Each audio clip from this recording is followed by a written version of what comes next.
যারা ছাত্র পড়াশোনা করো, পড়াশোনাকালীন সময়ে যদি তুমি কোনো নারীর ফিতনায় পড়ে যাও তো তোমার ক্যারিয়ার নষ্ট হয়ে যাবে, তোমার চরিত্র ধ্বংস হয়ে যাবে।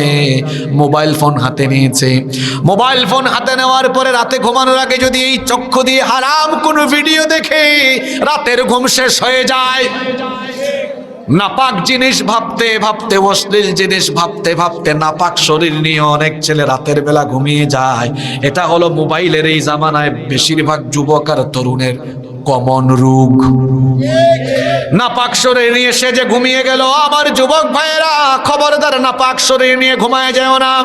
নবীজি বলেছেন ইউবাসু কুল্লু আবদিন আলা মা মাতা আলাইহি, যে ব্যক্তি যে অবস্থায় মারা যাবে হাসরের মাঠে সে ওই অবস্থায় উঠবে।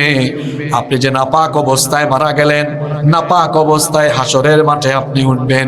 এই যে নাপাক অবস্থায় আপনি রাতের বেলা ঘুমিয়ে গেলেন, এই নাপাক অবস্থায় তো আপনার মরণ হয়ে যেতে পারে। এজন্য খবরদার আমার যুবক ভাইয়েরা, নাপাক অবস্থায় ঘুমাবেন না। দুঃখজনক ব্যাপার হলো অনেক যুবকরা মাহফিলে আসে, কিন্তু মাহফিলে যে আসে পবিত্র শরীর নিয়ে, অনেকে মাহফিলে আসে না। আসার সময় রাস্তার ধারে পেশাব করেছে, পেশাব করে পানি নেয় নাই, আছে না নাই?